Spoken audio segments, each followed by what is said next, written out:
Welcome back to Healthy with Nicole. In this video, I want to encourage you to stick to your New Year's resolutions and what can you do in this new year to make the next one even better.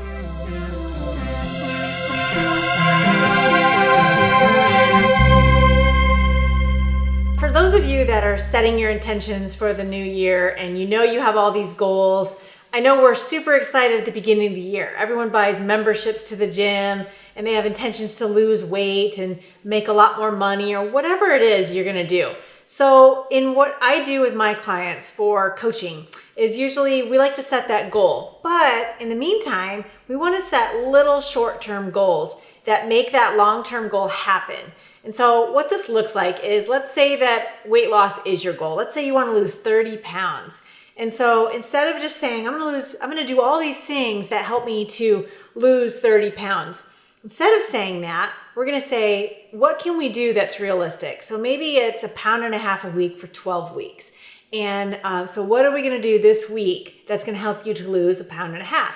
Well, you're gonna do some intermittent fasting. You're gonna do the low carbohydrate diet, or maybe even the carnivore diet. Maybe you're gonna start walking an extra 30 minutes per day or an hour per day. So figure out what is reasonable that you can commit to, not just be interested in doing it, but be committed to the things that are going to get you through that week. And then this is where your coach comes in for you, is making sure your coach checks in with you to see that you've done only what's been necessary for that week.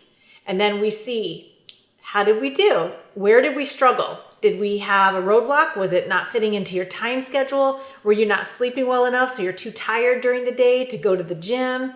Did you have too many social events that were impeding your ability to make good choices in your food? So what are the obstacles in that short-term period that are getting in the way of getting to your goal? And just for that short term, because it's going to change all the time. Your obstacles will become new and different, even daily sometimes. So your coach should help you to look through each week and find out what are your challenges, what are your barriers to success for that short-term period. And then figure out those solutions that we need to do for the next week. So week by week, you're taking your steps, whether it's making, better choices with your finances, same thing. Let's say you need to save $10,000 within 6 months. Okay, so what are we gonna do? For the first week, we're gonna look at your spending. And then the second week, we start to go make a plan. What do we need to cut back on for that second week? How can we save? And then we do it. And then we look at that week and go, what did we do right? What did we do wrong? What were the challenges? What were the barriers to being successful that week? And then figure out how to change those things. So one piece of it is going to be breaking down your goals into the short term, bit by bit. And the next piece is going to be your habits. So how do you create new healthy habits, right? As a health coach, I'm going to be the one that's going to tell you to do the things that are related to your health. So we're talking about your physical health, eating right, being active, your physical body, how that responds. Managing stress, so emotional health. You want to make sure that your body is able to deal with what you give it. So dealing with emotional stress, mental stress, financial stress, all these things play a part. This is another big area of your health is your emotional well-being. And then I mentioned financial. If you're someone that is not addressing that in your goals, maybe that's something that you need to look at because it does affect your overall health with regards to stress. So those are some of the things that we look at in health coaching is what impacts your overall health. And then when we decide what the goal is, we need to figure out what are the habits, two ways. What are the habits that need to go away and what new habits do you need to create? And so I like to do a little chart with this where you basically take a piece of paper and draw a line down the middle. And one side is going to be old habits and the other side is going to be new habits. So let's take the weight loss, for example. And if for your left side, one of the old habits that needs to go away that's contributing to obesity or having excess body fat is going to be eating ice cream every night at 9 p.m. Let's say that that's your problem, all right? So maybe you're fine with that. I'm not telling you that you need to quit that if you love it. It's a part of your life that you don't want to give up. Pick something else.